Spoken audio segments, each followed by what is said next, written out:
मैं अपनी शादी के 2 महीने बाद ही फ़ॉरेन कंट्री चला गया था। जब भी घर पर फ़ोन करता, मेरी मम्मी मेरी पत्नी की बुराइयां शुरू कर देती। मैं भी हैरान था कि अचानक मेरी पत्नी को क्या हो गया, जो मेरी माँ को उससे शिकायत होने लगी। धीरे धीरे मुझे अपनी माँ की बातों पर विश्वास होने लगा था और मैंने अपनी पत्नी को फ़ोन करना ही छोड़ दिया था। फिर जब मैं 4 साल के बाद अपने घर लौट कर आया तो अपनी पत्नी को देखकर बहुत हैरान हो गया, क्योंकि वह तो सूख कर बिल्कुल कांटा हो चुकी थी।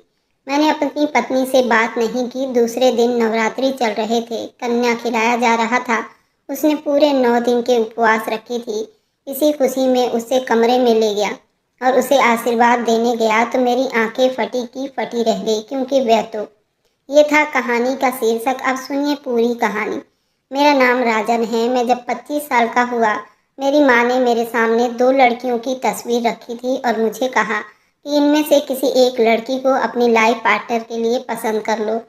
मैंने दोनों तस्वीरों को बहुत गौर से देखा था। उनमें से एक लड़की बहुत खूबसूरत और गोरी चिट्टी थी, जबकि दूसरी सांवली मगर नैन नक्श बड़े ही सुंदर थे।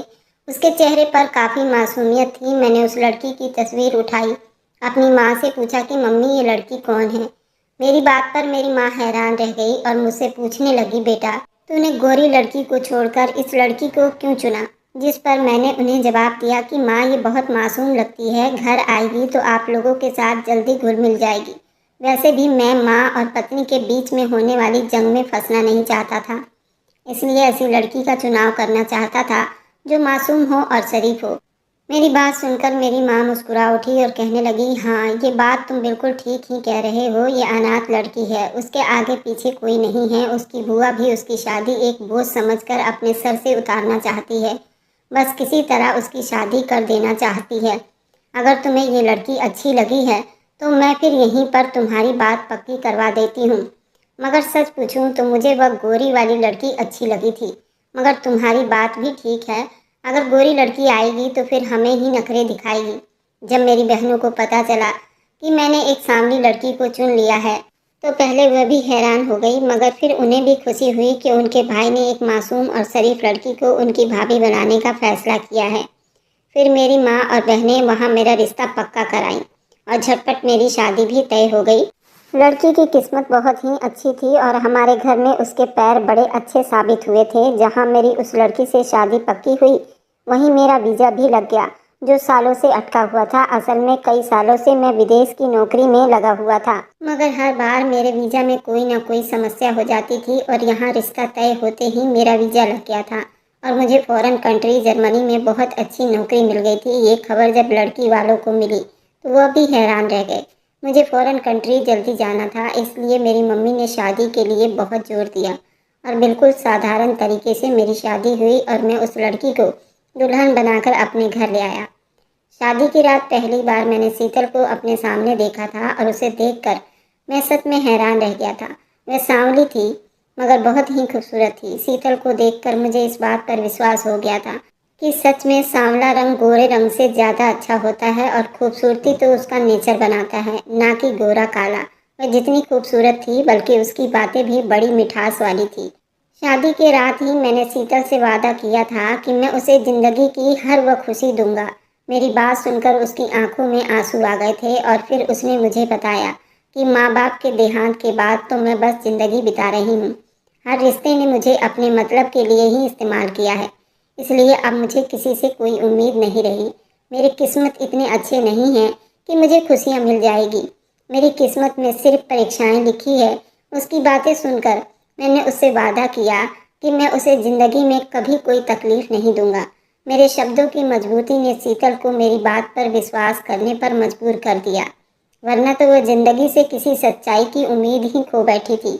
उसके बुआ के घर भी उसने एक नौकरानी वाली ज़िंदगी बिताई थी और ससुराल आते वक्त भी उसे इस बात पर विश्वास था कोई भी अनाथ लड़की को बगैर दहेज के विदा नहीं करवाता। मगर मेरी बातों ने उस पर विश्वास करने पर मजबूर कर दिया था। इसलिए फिर उसने मेरे हाथ चूमे और अपनी आंखों से लगाकर मुझे मोहब्बत का विश्वास दिलाया था। शादी की पहली रात बहुत खूबसूरती से बीती थी और उसके बाद कुछ दिन तक हमने एक दूसरे की संगत में बहुत खूबसूरत पल बिताए थे। मेरे साथ बहुत खुश थी और अपने दिल की हर वह बात जो वह कई सालों से अपने दिल में दबाकर रखती चली आ रही थी, वो मुझसे सब कुछ बताने लगी थी। कई इच्छाएं ऐसी थी जिन्हें मुझसे बताने में खुशी महसूस करने लगी थी। मैं भी उसकी हर बात बहुत ध्यान और गौर से सुना करता था। शीतल बहुत अच्छी और समझदार लड़की थी। हमेशा प्यार से पेश आती, वो मेरी किसी बात से गुस्सा ना करती थी। फिर देखते देखते 1 महीना बीत गया और मेरे साउथ कंट्री जर्मनी जाने का टाइम भी आ गया। उस दिन का मैंने बहुत बेसब्री से इंतज़ार किया था और अब मेरा जाने का दिल भी नहीं कर रहा था।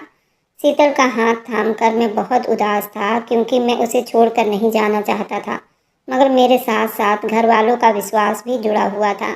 एक बहन की अभी शादी करनी थी, बड़ी बहनों की शादी हो चुकी थी, एक भाई को सेट करना था, फिर घर भी बनवाना था। मैं नहीं चाहता था कि जिस तरह मैंने बचपन में तरसते हुए ज़िंदगी बिताई है, इसी तरह मेरे बच्चे भी ज़िंदगी बिताएं। इसलिए मैं चाहता था कि साउथ कंट्री जर्मनी की कमाई से यहाँ पर कोई कारोबार सेट कर लूँगा और फिर वापस आ जाऊँगा। यही वादा मैंने शीतल से भी किया था। मैं बस 4-5 साल के बाद वापस आ जाऊँगा और फिर कभी उसे छोड़कर नहीं जाऊँगा।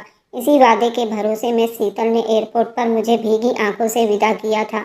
मुझे साउथ कंट्री जर्मनी आकर 1 हफ्ता हो गया था, मगर मैं घर फ़ोन नहीं कर पाया था। बस फ़ोन करके अपने पहुंचने की खबर दे दी थी। 1 हफ्ते के बाद जब मैं पूरी तरह सेट हुआ और घर भी सेट कर लिया और मेरी नौकरी भी शुरू हो गई, तो मैंने घर फ़ोन किया। मैंने सोच रखा था कि फ़ोन करके शीतल से घंटों बात करूंगा और उससे कहूंगा कि उसके बगैर मैंने कितना अकेला महसूस किया है। उसे अपनी मोहब्बत का इजहार भी कर दूंगा। मगर दूसरी तरफ माँ के रोने की आवाज़ ने मुझे परेशान कर दिया था। कुछ देर के हालचाल के बाद माँ ने शीतल के बारे में ऐसी बात कही कि मैं हक्का बक्का रह गया। माँ ने बताया कि तुम्हारे जाते ही तुम्हारी पत्नी के पर निकल आए हैं। वह हम लोगों को बातें सुनाने लगी है, तुम्हारी बहनों से काम करवाती है और फिर हमें ये ताने देती है कि हम उसके पति की कमाई खाते हैं। तुम हम पर तरस खाओ। आज ही तुम शीतल का अकाउंट खुलवाओ और उसके अकाउंट में ही पैसे भेजना। तुम्हारी बहनों को जो पैसे चाहिए होंगे वह शीतल से ले लेगी और ये घर भी शीतल के हवाले कर दूंगी। मुझ बूढ़ी का क्या है, मैं तो एक तरफ पड़ी रहूंगी, मुझे पैसों की क्या ज़रूरत है। मैं तो वैसे भी पूजा पाठ पर बैठकर बस तुम्हारे लिए भगवान से प्रार्थना करती रहती हूँ। ये घर तो अब बहू का है, क्योंकि तुम कमाते हो। सब तो तुम्हारी पत्नी के गुलाम बन गए हैं। माँ ने अपने आंसुओं को पोंछते हुए मुझसे ऐसी बात कही कि मेरे तन बदन में आग लग गई और मैं गुस्से से माँ से कहा, माँ शीतल का अकाउंट बिल्कुल भी नहीं खुलवाना। आप घर की बड़ी हैं, मैं पैसे आपके हाथ में दूंगा, फिर आप जैसे चाहें उसे खर्च करना। घरदारी भी आपको ही करनी है। शीतल अभी नासमझ है, घर गृहस्थी अभी वह ज़्यादा नहीं जानती। आप घर चलाओगी तो मुझे फिक्र नहीं रहेगी। आपको मेरी कमाई का एहसास होगा और ये बात मुझे गवारा नहीं कि मेरी बहनों को खर्च के लिए मेरी पत्नी के आगे हाथ फैलाना पड़े। इसलिए मैं पैसे आपके अकाउंट में ही भिजवाऊंगा। मैंने गुस्से में कहा कि लगता है शीतल का दिमाग ही खराब हो गया है। वह पहले तो ऐसी बिल्कुल भी नहीं थी। जिस पर मेरी माँ ने मुझे कहा, हाँ हमें भी नहीं लगती थी, मगर तुम्हारे जाने के बाद उसने ऐसे रंग दिखाए कि अब वह शेरनी बनी फिरती है। फिर मैंने अपनी माँ शीतल से बात करवाने को कहा तो उन्होंने काफ़ी देर बाद मेरी शीतल से बात करवाई, जो बड़ी मुश्किल से 2 मिनट की बात थी, जिसमें से मैंने सिर्फ शीतल को गुस्से में डांटा था वह मेरी माँ और घर का ख्याल रखे, मेरे घर वालों के साथ अपना व्यवहार ठीक रखे। साथ ही मैंने ये भी कह दिया कि मेरी बहन अभी पढ़ रही है, उससे घर का कोई काम नहीं करवाना। सारे घर का काम तुम खुद करोगी, उसे अच्छी तरह से पढ़ने दो। मेरी बात सुनकर शीतल हक्का बक्का रह गई। वह तो मेरी मोहब्बत भरी बातों के इंतज़ार में थी। उसे बिल्कुल भी मालूम नहीं था कि मेरी माँ ने उसके खिलाफ मेरे दिल में क्या क्या बातें डाली हैं। मेरे गुस्से और तीखे शब्दों के कड़वाहट ने शीतल का दिल तोड़ दिया था। उसने अपने होठों को सी लिए थे। वह समझ गई थी कि एक बार फिर उसने गलत उम्मीद बांध ली थी। इसलिए हमेशा की तरह उसने सब्र का घूंट पी लिया था और मुझसे कोई शिकायत नहीं किया था। और फिर हमेशा ऐसे ही होने लगा। मैं जब घर फ़ोन करता तो मेरी माँ काफ़ी देर बाद मेरी शीतल से बात करवाती थी। उससे बातें करवाने से पहले मेरे दिल में शीतल के खिलाफ इतनी बातें, इतना जहर घोल देती। मैं उससे कभी प्यार से बात ही नहीं कर पाता था, हमेशा गुस्से वाले शब्द में ही बात करता था। कभी नरमी से बात करता भी तो हाल चाल से आगे नहीं बढ़ पाता था। हमारा रिश्ता इसी तरह चलने लगा था। फिर पूरे 3 महीने के बाद मुझे मेरी माँ ने बताया कि मैं बाप बनने वाला हूँ। माँ की बात सुनकर मैं हैरान रह गया और मैंने उसे कहा कि मुझे साउथ कंट्री जर्मनी आए 3 महीने हो गए हैं, तो अब मैं कैसे बाप बन सकता हूँ। जिस पर मेरी माँ ने कहा, मैं खुद तुम्हें ये बात शुरू में ही बताने वाली थी शुरू शुरू के दिन में ही तो ऊंच नीच हो जाती है। तुम वहाँ विदेश में परेशान हो जाते बच्चे को लेकर सपना देखना शुरू कर दोगे, और फिर अगर कोई बात हो जाएगी तो तुम्हारा दिल टूट जाएगा। वैसे भी तुम्हारी पत्नी कौन सा ये बच्चा पैदा करना चाहती है? वह तो हर वक्त उल्टी सीधी हरकतें करती है ताकि बच्चा खराब हो जाए। इसलिए मैंने डरकर तुमसे कुछ नहीं कहा था, मगर अब 3 महीने हो गए तो अब मैं तुम्हें बता रही हूँ। बच्चे की बात सुनकर मैं बहुत खुश हो गया, मगर वहीं दूसरी तरफ मैं बहुत हैरान था। शीतल माँ नहीं बनना चाहती थी। मैंने अपनी माँ से शीतल से बात करवाने को कहा। फिर पहली बार मैंने मोहब्बत से शीतल से बात की, मगर वह हाँ हूँ से ज़्यादा जवाब नहीं दे रही थी, जिस पर मुझे अपनी माँ की बात पर विश्वास हो गया कि सच में शीतल को इस बच्चे से कोई लगाव नहीं। उसके बाद जब मेरी माँ ने फ़ोन दोबारा हाथ में लिया तो कहने लगी, तुम्हारी पत्नी अपना ख्याल भी बिल्कुल नहीं रखती, बल्कि बाहर की उल्टी सीधी हर चीज़ खाती रहती है। मैं उसे जो पैसे देता हूँ वह सब अपने ऊपर ही लुटा देती है। मैं उसे कितनी बार मना कर चुकी हूँ कि ऐसी चीज़ें मत खाओ जिसे बच्चे को नुकसान पहुँचे, मगर उसे मेरी बात समझ नहीं आती। तुम्हें उसे समझाओ कि मेरी माँ ने दोबारा शीतल को फ़ोन किया तो फिर मैंने इस बार शीतल से बहुत गुस्से से बात की और कहा कि मैं अपने बच्चे के लिए ऐसी कोई गलती बर्दाश्त नहीं करूँगा। मेरे बच्चे को कुछ नहीं होना चाहिए, इसलिए मेरी माँ जो तुम्हें दे वही खाया करो, बाहर की चीज़ें मत खाया करो। शीतल ने मेरी बात पर सिर्फ जी अच्छा कहा और फ़ोन बंद कर दिया। कुछ आंसू थे जो उसने अपने हल्क में उतार लिए थे। वह चाह कर भी मुझे नहीं बता सकती थी। सारी ज़िंदगी ही उस पर कितना तंग हो चुका था कि ऐसे ही कई महीने बीत गए और पूरे 9 महीने के बाद मुझे बाप बनने की खुशखबरी मिल गई। मुझे यहाँ जर्मनी आए हुए 9 महीने बीत गए थे। शादी के 3 महीने के बाद मैं जर्मनी आ गया था। हमारी शादी को 1 साल हो चुके थे और मैं एक बेटे का बाप बन चुका था। ये खबर ऐसी थी कि मेरा दिल उड़कर हिंदुस्तान जाने को कर रहा था, मगर मेरा 4 साल का कॉन्ट्रैक्ट था और इससे पहले वापस जा भी नहीं सकता था। कभी कभार मैं अपनी माँ से बच्चे की आवाज़ सुनने की इच्छा करता तो मेरी माँ मेरे बच्चे के पास फ़ोन रख देती। बच्चे की किलकारियाँ से ही मेरा दिल खिल उठता था। मेरी पत्नी से तो मेरी बात ना के बराबर होती थी। मेरा दिल अपने बच्चे को मिलने के लिए मचलने लगा था। मेरी पत्नी के लिए मेरे जज्बात बिल्कुल ही बदल कर रह गए थे। शायद उसकी वजह थी कि मेरी माँ ने मेरे दिमाग में और दिल में शीतल के खिलाफ गलत बातें डाल दी थी। 4 साल मैंने काफ़ी सारे पैसे अपनी माँ को भेज दिए थे, मगर जब मैं अपनी वापसी की बात की और कहा जो पैसे मैंने अपनी माँ को भेजे हैं उसी पैसों से आकर मैं कोई कारोबार कर लूँगा, तो मेरी माँ ने मुझे कहा वह सारे पैसे तो तुम्हारी पत्नी और बच्चे की पैदाइश पर खर्च हो गए हैं। मेरी माँ ने मुझे मना करते हुए कहा कि तुम छुट्टियों पर आना चाहते हो तो आ जाओ, मगर अभी हमेशा के लिए वापस मत आना। अपनी माँ की बातें सुनकर मैं परेशान हो गया, क्योंकि मैंने अपनी पत्नी से 4 साल का वादा किया था। 4 साल मैंने लाखों रुपए कमाए और जितने भी कमाए सारे पैसे अपनी माँ को भिजवाए थे। इसमें एक बड़ा कारोबार शुरू हो सकता था, मगर न जाने मेरी माँ ने कैसे पैसे खर्च किए थे जो उनके पास कुछ भी नहीं बचा था। माँ तो हर महीने मुझे यही कहती थी, तुम्हारी पत्नी के कपड़े आएंगे, ज्वेलरी आएगी, मेकअप आएगा, तुम्हारे बच्चे की चीज़ें आएंगी, उन्हीं सब में पैसे खर्च होंगे। मैं भी आंख बंद करके अपनी माँ की बात पर विश्वास कर लेता था। अभी भी मुझे यही लगता था कि शीतल की वजह से पैसे जमा नहीं हो पाएंगे, क्योंकि मेरी माँ हमेशा जोड़ तोड़ करने वाली औरत थी। मुझे शीतल पर बहुत गुस्सा आने लगा था। फिर छुट्टियां लेकर मैं हिंदुस्तान चला आया। घर पहुंचा तो माँ को देखकर बहुत खुश हुआ। सामने ही मेरा 3 साल का बेटा खेल रहा था। मेरा उसे देखकर खुद पर काबू पाना बड़ा मुश्किल हो गया।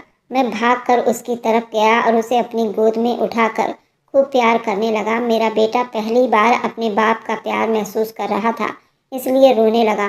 सामने ही शीतल खड़ी भीगी आंखों से मुझे देख रही थी। वो बहुत मोहब्बत से बेटे के इस प्यार को देख रही थी। 4 साल के बाद अपनी पत्नी को देखकर मेरा दिल बिल्कुल नरम पड़ गया था। मैं उसके पास आकर उसे बहुत प्यार करना चाहता था। उसने मेरा पाँव छुआ। मैंने उसे आशीर्वाद दिया। शीतल की हालत देखकर मैं चौंक उठा था। वह सूख कर बिल्कुल कांटा हो गई थी। रंग बिल्कुल सांवले से मुरझाकर काली हो गई थी और चेहरे पर सदियों की थकन थी। अचानक मेरी नज़र उसके बिल्कुल फटे पुराने कपड़ों पर गई, जिस पर जगह जगह से पेवंद लगे हुए थे। उसकी हालत भिखारियों जैसी लग रही थी और यही बात मुझे हैरान और परेशान कर रही थी कि हर महीने जो लाखों रुपए वह अपने ऊपर खर्च कर रही थी, वो मेरे आने पर ऐसे बुरे हाल में क्यों खड़ी थी। इससे पहले कि मैं शीतल से कुछ पूछता, मेरी माँ ने मेरा हाथ पकड़ा और मुझे अपने कमरे में ले गई और कहने लगी कि मुझे तुमसे ढेरों बात करनी है। मेरे पास बैठो, मुझसे बातें करो। मैंने 4 साल तुम्हें बहुत याद किया। मैं जो कुछ पल अपनी पत्नी के साथ बिताना चाहता था, माँ के कहने पर माँ के साथ आ गया, जबकि मेरी पत्नी दूर खड़ी भीगी आंखों से मुझे देखती रह गई। और फिर उसने किचन का मुंह कर लिया, क्योंकि आज उसकी बड़ी नंदों को घर पर आना था, क्योंकि उनका भाई 1 महीने के लिए घर आया था और उन लोगों ने ये कह दिया था कि वो पूरा महीना यहीं पर बिताएंगे। इसलिए अब शीतल को दिन रात उनकी सेवा करनी थी। शीतल ने अपने बड़े नंदोई के पसंद के सारे खाने तैयार कर लिए थे, क्योंकि वह जब भी आते शीतल से नए नए डिश और खाना बनवा कर खाते। फिर उसके बाद वह अपनी छोटी नंद के कपड़े प्रेस करने बैठ गई। मैं उसके पास आया तो उसके पास मुझे देने के लिए टाइम नहीं था। उसके पास कामों की एक बड़ी लंबी लिस्ट थी। उससे पहले कि मैं कोई और मौका ढूंढता, मेरी बड़ी शादीशुदा बहनें घर आ गईं। बच्चों का शोर हंगामे में मुझे अपनी पत्नी को टाइम देने का मौका ही नहीं मिला। रात को जब सब खाने के लिए डाइनिंग टेबल पर मौजूद थे, तो शीतल मुझे कहीं नजर नहीं आई। यहाँ तक कि उसकी कुर्सी भी नहीं थी। मैंने शीतल को आवाज़ लगाई तो माँ ने मुझे रोक दिया और कहा कि रहने दो, रोटियां पका रही है। गरम गरम रोटियां खाने की सबको आदत पड़ गई है, ठंडी रोटियां यहाँ कोई नहीं खाता। माँ की बात सुनकर मैं चुप हो गया और बहुत उदास हो गया। कुछ निवाले बड़ी मुश्किल से उठाकर खाया। माँ और बहनें मुझे रोकती रह गईं, मगर मेरा खाने पर से दिल खराब हो गया था। खाना खाने के बाद सारी बहनें मुझे अपने घेरे में लेकर बैठ गई और गिफ्ट दिखाने की जिद करने लगी। मैं सबके लिए कुछ न कुछ लेकर आया था। बहनों ने मुझसे ज़बरदस्ती बैग खुलवाए और जो चीज़ें मैं अपनी पत्नी के लिए लेकर आया था वह भी लड़ झगड़ कर सब बहनों ने आपस में बांट लिए, और जो बहनों के लिए गिफ्ट लाया गया था वह भी आपस में रख लिए। सिर्फ एक परफ्यूम रह गया था, मैंने उसे ही संभाल कर रख लिया था। रात के टाइम में शीतल का इंतजार कर रहा था। वह करीब 2 बजे कमरे में आई तो काफ़ी थकी हुई थी। मैंने आगे बढ़कर उसे गले लगाया और फिर पास बैठकर बातें करने लगा, मगर शीतल के पास मेरी बातों का कोई जवाब नहीं था, इसलिए बस हाँ हूँ में वो जवाब देने लगी। फिर मैंने उसे गिफ्ट में परफ्यूम दिया। उसने चुप से रख लिया। हाँ, जो चीज़ मैं अपने बेटे के लिए लेकर आया था वो बड़े गौर से और बड़ी मोहब्बत भरी आंखों से देख रही थी, और उसके चेहरे पर खुशी भी नजर आ रही थी। शीतल का बदला हुआ व्यवहार देखकर मैं बहुत हैरान था, और फिर मैंने उसे कहा कि तुम आराम करो, सारे दिन की थकी हुई हो। जिस पर वो मुझसे कहने लगी, नहीं, अभी तो मुझे तुम्हारी सब बहनों के कपड़े धोने हैं। सबके कपड़े धोने के लिए पड़े हैं, अगर आज नहीं धोए तो कल बहुत ज़्यादा हो जाएंगे। फिर वो मुझसे पूछकर कपड़े धोने के लिए चली गई। मैं बस चुप से उसे देखता रह गया। उसके जाने के बाद मैंने उसकी अलमारियाँ खोली तो मुझे वहाँ कोई नया कपड़ा नजर नहीं आया। ना ही कोई जेवर था, ना मेकअप, कुछ भी तो नहीं था वहाँ। सब पुराने कपड़े थे जो शादी के वक्त मैंने उसे लेकर दिए थे। मुझे समझ नहीं आ रहा था कि माँ ने जो कुछ मुझसे बताया था वो यहाँ पर नज़र क्यों नहीं आ रहा था। मैं बहुत ज़्यादा थका हुआ था, इसलिए सो गया। अगले दिन फिर मेरी बहनों ने मुझे घेर लिया और फिर तरह तरह की इच्छाएं करने लगी। किसी को घूमने जाना था, कोई शॉपिंग पर जाना चाहती थी। मेरी पत्नी अकेली रसोई में सबके लिए खाना तैयार कर रही थी।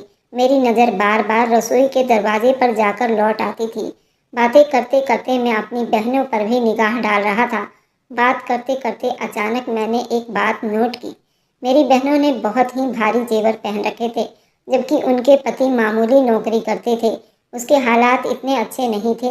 मेरी बहनें इतनी भारी भारी जेवर पहने हुए थी, मुझसे रहा नहीं गया। तो फिर मैंने अपनी बहनों से पूछ लिया कि इतने कीमती जेवर कहाँ से आए, जिस पर उन्होंने कहा माँ ने बनवा कर दिया है। मेरी माँ मेरी बहनों की बात पर बुरी तरह चौंक गई और कहा, हाँ, मैंने उन्हें शादी पर कुछ नहीं दिया था, इसलिए बाद में पैसे जमा करके जेवर बनवाकर उनको गिफ्ट कर दिया है। माँ की बातें सुनकर मैं चुप हो गया। फिर मेरे छोटे भाई ने मुझे बताया कि उसने एक फैक्ट्री खोली है, जिस पर और ज़्यादा हैरान हुआ, क्योंकि उसने ज़िंदगी में आज तक कभी कुछ नहीं किया था। फिर अचानक से उसके पास इतने पैसे कहाँ से आए? उसने अपना फैक्ट्री ही खोल लिया। हर बात मुझे हैरान कर रही थी और बहुत कुछ समझ में आ रहा था। कोई इतना अंधा तो नहीं था कि आंखों देखा सच ना जान पाता। फिर 2 दिन के बाद मेरी छोटी बहन, जिसकी शादी मेरे जर्मनी जाने के बाद हुई थी, उसने मुझे किसी काम से अपने घर बुलाया। तो उसके कमरे में मौजूद दुनिया भर के खूबसूरत फर्नीचर, एसी, कूलर, पंखा, डाइनिंग टेबल और उसके पति के लिए 4 पहिए की गाड़ी देखकर मैं हैरान रह गया। जिस पर उसने मुझे बताया कि माँ ने सब कुछ बनवा कर दिया है। वह बड़ी खुशी खुशी मुझे बता रही थी कि माँ ने इतना कीमती दहेज दिया है कि ससुराल में मेरी बहुत नाम हो गई है। हर कोई हैरान रह गया था। इतना बड़ा और खूबसूरत फर्नीचर, सोने का इतना बड़ा सेट और पति के लिए गाड़ी, ये सब माँ ने दिया है। मैं समझ गया कि इतने सालों की मेरी कमाई कहाँ लुटाई गई है। छोटी बेटी के दहेज में हर ऐशो आराम दिया गया था और बाकी बेटियों को सोने के जेवर और छोटे बेटे को फैक्ट्री खोलकर दिया गया था। एक मैं ही खाली हाथ रह गया था और मेरी पत्नी नौकरानी बन चुकी थी। मुझे अपने आप पर बहुत अफसोस होने लगा था क्योंकि मैं ये सब इतने सालों में जान नहीं पाया। मगर मुझे एक बात अभी तक समझ नहीं आई थी कि शीतल अब तक क्यों चुप थी। उसने मुझसे कोई शिकायत क्यों नहीं की। वह तो बस चुप से पूरे घर की सेवा में लगी रहती और मेरे बेटे को संभालती थी। 2 दिन के बाद नवरात्रे के 9 दिन पूरे हो रहे थे। उस दिन कन्या को खिलाया जाना था। मैं चुप से शीतल और अपने बेटे के लिए खरीदारी की और किसी को कुछ नहीं बताया। फिर मैंने वह सारी शॉपिंग अलमारी में लाकर बड़ी सावधानी से रख दिए। उसने नवरात्रि के 9 दिन पूरे भूखे प्यासे उपवास रखा था और घर का पूरा काम किया था। सुबह सुबह शीतल को सरप्राइज देना चाहता था, उससे अपनी गलतियों की माफ़ी भी मांगना चाहता था। लेकिन जब कन्या खिलाया जा रहा था, घर में दाखिल हुआ तो शीतल मुझे कहीं नजर नहीं आई। मैं कमरे में गया तो शीतल हमारे बेटे साहिल को समझा रही थी कि तुम्हें यही पुराने कपड़े पहनने पड़ेंगे, हमारे पास नए कपड़े नहीं। जबकि साहिल रोते हुए कह रहा था कि आप हमेशा ऐसे ही करती हैं, सागर और रोहन के पुराने कपड़े मुझे पहनाती हो। जिस पर शीतल ने उसे समझाया कि हमारी किस्मत में यही है, अब तुम चुप से यही पहन लो। उसकी बात सुनकर मेरा दिल शर्म से झुक गया था और उनका एहसास मेरे दिल को बुरी तरह से हिला गया था। मैं आगे बढ़ा और उससे पूछा कि जो कपड़े मैं साहिल के लिए लेकर आया था वे कहाँ हैं। जिस पर उसने बताया कि वह सब बड़ी दीदी और छोटी दीदी ने आपस में बांट लिए हैं और अपने बच्चों के पुराने कपड़े दिए हैं। शीतल की बात सुनकर मुझे बहुत गुस्सा आया। तभी मैंने शीतल से कहा कि तुम मुझे माफ़ कर दो और एक आखिरी नवरात्रि के दिन इस घर में बिता लो। उसके बाद हम यहाँ नहीं रहेंगे और तुम दोनों भी मेरे साथ जर्मनी चलोगे। अब मैं और ज़्यादा अपने बच्चों को यहाँ नहीं छोड़ सकता। मैंने तुम्हारे पासपोर्ट और बच्चे के पासपोर्ट के लिए पूरा पूरा इंतज़ाम कर लिया है। वहाँ मैं जल्दी ही एक नया घर का बंदोबस्त करता हूँ। फिर मैंने अलमारी से उन दोनों के लिए लाए हुए नए कपड़े निकाले और उन्हें दे दिए तो साहिल बहुत खुश हुआ था, जबकि शीतल की आंखों से आंसू बहने लगे। उसने मुझे बताया कि माँ को मेरा सजना संवरना बिल्कुल भी पसंद नहीं था, इसलिए आपके जाने के बाद से मैंने नए कपड़े नहीं पहने। उसकी बात पर मैंने उससे कहा कि तुम मेरे लिए अनमोल हो। मैं बहुत अच्छी किस्मत वाला हूँ जो मुझे तुम जैसी पत्नी और जीवन साथी मिली। आज के बाद माँ कुछ नहीं कहेगी, तुम तैयार हो जाओ जाकर। उसने मुझे बताया कि सारी दुनिया की तरह आपने भी मेरा मान तोड़ दिया था, इसलिए मैंने आपसे कोई शिकायत नहीं की। मुझे बहुत अफसोस हुआ और फिर नवरात्रे के आखिरी दिन ख़त्म होने के बाद मैं अपनी पत्नी को लेकर हमेशा के लिए उस घर से बाहर निकल आया। मैं अपनी पत्नी और बच्चों को लेकर अपने साथ जर्मनी आ गया। आज 1 साल बीत गया था। मैं अपनी माँ का कोई फ़ोन नहीं उठा रहा था। मैं अपनी माँ से बहुत नाराज़ था। उन्होंने मेरे कमाए हुए पैसों से अपने पूरे बच्चों को देखा, बस मेरी पत्नी और मेरे बच्चों को छोड़कर। मेरी माँ को सबका ख्याल था। माँ ने मुझे कई कॉल मिला चुकी थी, लेकिन मैंने उसका कोई भी कॉल रिसीव नहीं किया था। फिर मेरी पत्नी ने ही मुझे समझाया कि तुम अपनी माँ के साथ ऐसा नहीं कर सकते, उनको कोई प्रॉब्लम होगी, आखिर फ़ोन उठाकर पता तो करो, उनकी तबीयत ख़राब तो नहीं। मेरी पत्नी ने इतना सब कुछ सहा, लेकिन उसने अपना दिल कभी माँ की तरफ से ख़राब नहीं किया। मैंने दोबारा फ़ोन मिलाया तो माँ फ़ोन पर रो पड़ी और कहा कि तेरे छोटे भाई ने लव मैरिज कर ली है और एक दिन भी हमारे साथ नहीं बिताया, उसे लेकर अपने साथ अलग रह रहा है। मुझसे बहुत बड़ी गलती हो गई। मैंने तेरे कमाए हुए सारे पैसे तेरे छोटे भाई पर लगा दिए थे, लेकिन आज वे शादी करते ही अलग हो गया। पत्नी भी इतनी तेज है कि वह हम लोगों से बात करना भी बिल्कुल अच्छा नहीं समझती, हमें जाहिल गंवार समझती है। तेरी बहनें अपने अपने ससुराल हैं। अब मैं बहुत परेशान हूँ, मुझे अब खाना अकेले नहीं बनता। तेरी बहनों को बुलाती हूँ तो कहती है कि मेरे पास टाइम नहीं, अब तू ही बता मैं क्या करूं बेटा। मुझे माँ की बातें सुनकर वह दिन याद आ गया जब मेरी पत्नी पर वे लोग इतना जुल्म करते थे और वह चुप से सारा बर्दाश्त करती थी, मुझसे कोई शिकायत नहीं करती थी। आज जो कुछ भी उनका हाल था वह उनके कर्मों की ही सजा थी। मेरी कमाई अपने सब बच्चों पर लुटाया, वही बच्चे उनको 2 टाइम का रोटी देने के लिए भी तैयार नहीं थे। मैं आप लोगों से पूछना चाहता हूँ, क्या मैं अपनी माँ को अपने साथ रखूँ या फिर मैं उसी तरह छोड़ दूं जैसे मेरे बहन भाइयों ने मेरी माँ को अकेला छोड़ रखा है। मेरी पत्नी का कहना है कि तुम्हें अपने कर्तव्य नहीं भूलना चाहिए। जो कुछ भी है वह तुम्हारी माँ है, तुम्हें साथ में रखना चाहिए। और मेरी वीडियो जहाँ कहीं से भी आप लोग देखते हैं, कमेंट में अपने शहर और राज्य का नाम ज़रूर बताइए। मुझे आप लोगों के कमेंट पढ़ने में बहुत आनंद आता है और उन सभी का मैं बहुत बहुत धन्यवाद करना चाहती हूँ जो लोग मेरी वीडियो को देखते हैं, लाइक करते हैं और शेयर करते हैं। अगर आपको आज की कहानी पसंद आई है तो वीडियो को ज़रूर लाइक कीजिएगा और अपने दोस्तों के साथ शेयर भी कीजिएगा। और हाँ, अगर आपने अभी तक हमारे चैनल को सब्सक्राइब नहीं किया है तो ज़रूर सब्सक्राइब कर लें। मिलते हैं हम अपनी कल की एक और नई दिलचस्प कहानी के साथ। मुझ पर सदा अपना प्यार और स्नेह बनाए रखें। सभी को मेरा प्यार भरा नमस्कार दोस्तों। खुश रहें, स्वस्थ रहें, मस्त रहें।